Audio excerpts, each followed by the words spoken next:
Richard stood outside Charles's house with the heavy rain crashing against his face.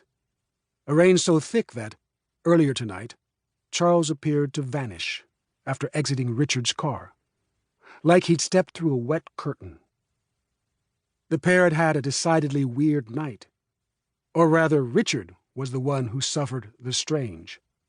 Charles's night must have been something more liberating. They'd spent many hours parked downtown, at the corner of Lily and Neptune, as all that goblin rain came furious against the windshield.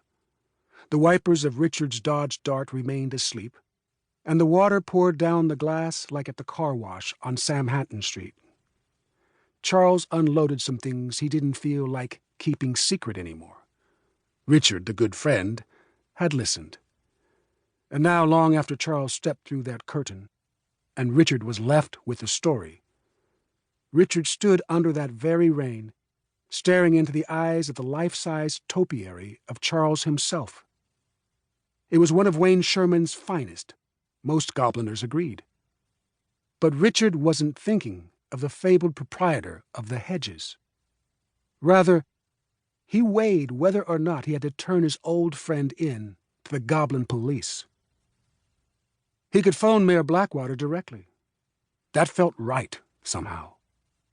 The mayor's tie to this city went further back than any bond between its citizens ever could. Charles, he thought. Oh boy, Charles. Richard could defend Charles all he wanted, and how he had. He could argue that everybody, even a monster, needed a friend, and how he was. He could preach that Charles had never meant anybody any harm, that his friend lived without a governor, outside the social constructs that crippled so many. And yet being free was not necessarily being happy. And Richard would never be able to hide the fact that he knew his friend was troubled. He'd always known it. Tonight Richard wore his green slicker, the rain coming down so heavy it molded the plastic to his upper body, making him look something like a topiary himself. He looked into the eyes of that Sherman work of art and saw the same vacancy that he noted in the eyes of the actual man he'd just been with.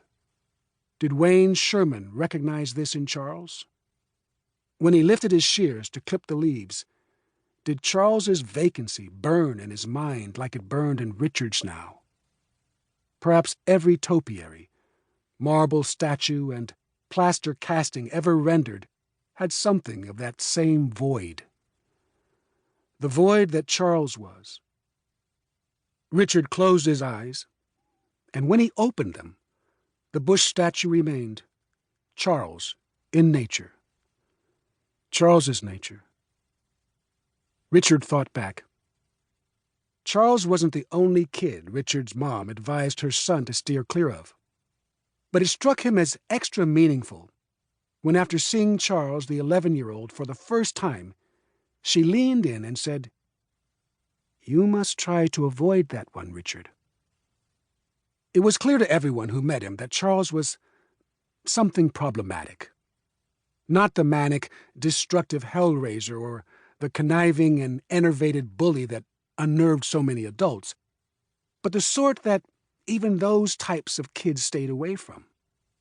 From the start, Charles was different in a different way, and Richard became his only friend.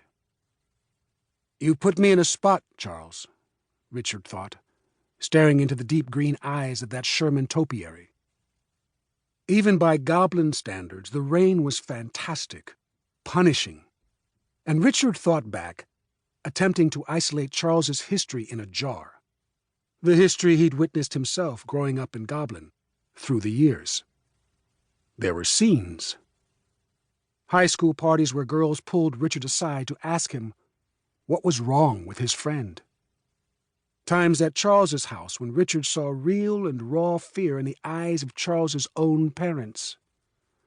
Times when Richard was just as afraid.